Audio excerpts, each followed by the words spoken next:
ప్రస్తుతం ప్రపంచవ్యాప్తంగా జరుగుతున్న పరిణామాలను గమనిస్తే ఒక విషయం అర్థమవుతుంది. సమయం కంటే ముందు అదృష్టం కంటే ఎక్కువగా ఎవరికి ఏది దక్కదు అనేది పాత మాట. కానీ సరైన సమయంలో రాబోయే ప్రమాదాన్ని పసిగట్టి దానికి తగ్గట్టుగా సిద్ధమయ్యే వాడే చరిత్రను తిరగరాస్తాడు. ఈ మాటలు ఇప్పుడు మన భారతదేశానికి సరిగ్గా సరిపోతాయి. ప్రస్తుతం ప్రపంచం మొత్తం చూపు స్ట్రైట్ ఆఫ్ హార్మూజ్ పైన ఉంది.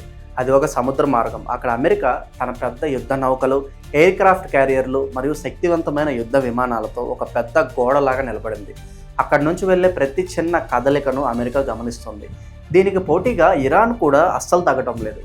నిరంతరం క్షిపణి హెచ్చరికలు, డ్రోన్ల నిఘా మరియు సముద్రంలో టెన్షన్ పెంచుతూ యుద్ధ వాతావరణాన్ని కంపింపజేస్తుంది.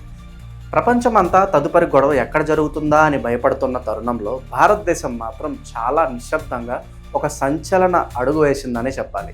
అమెరికా, చైనా మరియు రష్యా వంటి పెద్ద దేశాలు తమ దగ్గర ఉన్న బలాన్ని ప్రపంచానికి చూపిస్తూ గంభీరంగా కనిపిస్తుంటే, ఇండియా మాత్రం తన అసలైన శక్తిని భూమి అడుగున దాస్తోంది.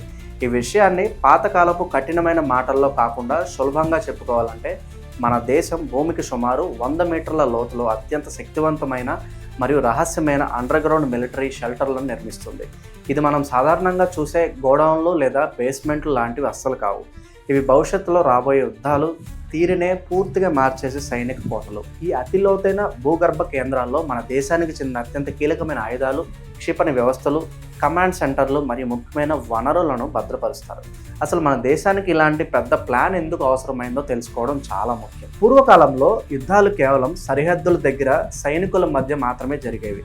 కానీ ఇప్పటి రోజుల్లో యుద్ధం చేసే పద్ధతి పూర్తిగా మారిపోయింది. ఇప్పుడు ఏదైనా యుద్ధం మొదలవడమే శత్రువు యొక్క మెయిన్ ఆఫీసులు, విమాన కేంద్రాలు, క్షిపణి స్థావరాలు మరియు కమ్యూనికేషన్ నెట్వర్క్ మీద బాంబులు వేయడం ద్వారా మొదలవుతుంది. యుద్ధం మొదలైన మొదటి గంటలోనే ఒక దేశం యొక్క మెయిన్ కమాండ్ సిస్టమ్ను దెబ్బతింటే లక్షల మంది సైనికులు ఉన్నా కూడా వాళ్ళు ఏం చేయాలో తెలియక తికమక పడుతూ ఉంటారు.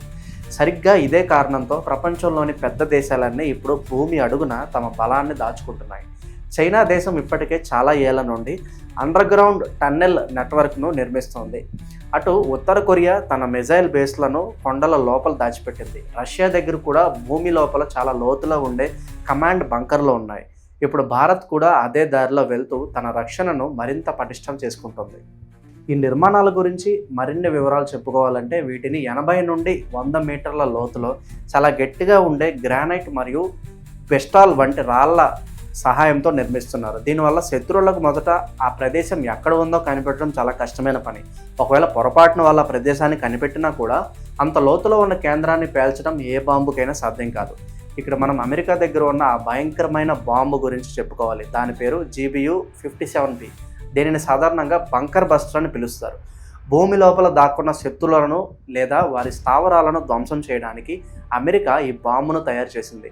కానీ భారతదేశం నిర్మిస్తున్న ఈ కోటలు 100 మీటర్ల లోతులో ఉండటమే కాకుండా వాటిపైన చాలా గట్టిగా ఉండే సహజసిద్ధమైన రాళ్ళు ఉండటం వల్ల ఈ బంకర్ బస్టర్లు కూడా అక్కడ ఏమీ చేయలేవు. అంటే అమెరికా దగ్గర ఉన్న అత్యంత ఆధునిక ఆయుధం కూడా ఈ అండర్ గ్రౌండ్ కోటల ముందు పనిచేయదని చెప్పి మనం చెప్పుకోవచ్చు. కేవలం లోతు మాత్రమే కాకుండా ఈ కోటల్లో అత్యంత ఆధునిక సాంకేతికతను వాడుతున్నారు. దీనిని సులభంగా అర్థం చేసుకోవడానికి కొన్ని ఉదాహరణలు చెప్పుకుందాం. ఇక్కడ జియోలాజికల్ షీల్డింగ్ అనే పద్ధతి వాడుతున్నారు. అంటే సహజంగా ఉండే గట్టి రాళ్లను ఒక రక్షణ కవచంలో మార్చుకోవడం. అలాగే డిఫ్లెక్షన్ లేయర్స్ అనేవి ఉంటాయి. ఒకవేళ పైనుండి ఏదైనా పెద్ద బాంబు వచ్చి పెడితే ఆ బాంబు వచ్చే దెబ్బ నేరుగా లోపలికి వెళ్లకుండా పక్కకు తిరిగిపోయేలాగా ఈ పొరలు పనిచేస్తాయి. వీటితో పాటు షాక్ అబ్జార్ప్షన్ ఛాంబర్స్ అనేవి కూడా ఉంటాయి. వీటి పని ఏంటంటే పైన ఎంత పెద్ద పేలుడు జరిగినా వాటి వల్ల వచ్చే పెద్ద పెద్ద కంపనాలను లేదా ఊపును ఇవి పేల్చేస్తాయి. దీనివల్ల లోపల ఉన్న మిజైల్స్ లేదా కంప్యూటర్ సిస్టమ్స్కి చిన్న దెబ్బ కూడా తగలకుండా సురక్షితంగా ఉంటాయి. ఈ భారీ ప్రాజెక్ట్ వెనుక ఉన్న అసలు ఉద్దేశం సెకండ్ స్ట్రైక్ క్యాపబిలిటీ. దీని అర్థం ఏమిటంటే ఒకవేళ శత్రువు మన మీద మొదటి దాడి చేసి మన పైన ఉన్న స్థావరాలను దెబ్బతీసినా కూడా భూమి లోపల భద్రంగా ఉన్న మన క్షిపణులు మరియు కమాండ్ సెంటర్లు అలాగే ఉంటాయి. అప్పుడు మనం ఆ లోపల నుండి శత్రువు మీద తిరిగి అంతకంటే వేగంగా మరియు బలంగా దాడి చేయవచ్చు. ఎప్పుడైతే మనం తిరిగి దాడి చేయడానికి సిద్ధంగా ఉన్నామని శత్రువుకు తెలుస్తుందో అప్పుడే వాళ్ళు మన మీద గొడవకు రావడానికి 100 సార్లు ఆలోచిస్తారు. దీనినే డిటరెన్స్ పవర్ అని అంటూ ఉంటారు. అంటే శత్రువు మనల్ని చూసి భయపడేలా చేయడం అన్నమాట. ప్రస్తుతం ఈ నిర్మాణ పనులు మన దేశ సరిహద్దు ప్రాంతాల్లో ముఖ్యంగా లడాక్ మరియు అరుణాచల్ ప్రదేశ్ వంటి చైనా సరిహద్దులకు దగ్గరగా ఉన్న చోట్ల చాలా వేగంగా జరుగుతూ ఉన్నాయి. సరిహద్దుల్లోనే కాకుండా సముద్ర తీర ప్రాంతాల్లో నేవీ కోసం కూడా ఇలాంటి సురక్షితమైన ప్రదేశాలను నిర్మిస్తున్నారు. కొండ ప్రాంతాల్లో క్షిపణులు మరియు కమాండ్ సపోర్ట్ సిస్టమ్స్ కోసం వీటిని ఏర్పాటు చేస్తున్నారు. ఈ కోటల లోపల Agni series missiles, Pralay tactic missiles, mobile launch systems మరియు అత్యవసర కమ్యూనికేషన్ సెంటర్లను ఉంచుతారు. అగ్ని-5 అనేది భారతదేశం యొక్క అత్యంత శక్తివంతమైన క్షిపణి అని మనందరికీ తెలుసు. ఇప్పుడు ఈ క్షిపణిని ఈ అండర్ గ్రౌండ్ కోటల నుంచి కూడా వాడేలాగా మార్పులు చేసే అవకాశాలు చాలా ఎక్కువగా ఉన్నాయి. భారతదేశం ఇచ్చే సందేశం చాలా స్పష్టంగా ఉంది. మనం ఎప్పుడూ శాంతిని కోరుకుంటూ ఉంటాం. ఎవరితోనూ అనవసరంగా గొడవ పడాలని మనకు ఉండదు. కానీ ఎవరైనా పొరపాటున మన మీద దాడి చేస్తే మాత్రం మన దగ్గర తిప్పికొట్టడానికి సరికొత్త ఆయుధాలు మరియు ఎవరు తాకలేనంత లోతులో ఉన్న సైనిక కేంద్రాలు సిద్ధంగా ఉన్నాయి. స్ట్రైట్ ఆఫ్ హార్మూజ్లో జరుగుతున్న గొడవలు, చైనా సరిహద్దుల్లో పెరుగుతున్న టెన్షన్ మరియు పాకిస్తాన్ చేసే కుట్రలు, వీటన్నిటిని గమనిస్తున్న మన దేశం భవిష్యత్తులో రాబోయే యుద్ధం ఎలా ఉంటుందో ముందే ఊహించి ఈ ఏర్పాట్లు చేస్తుంది.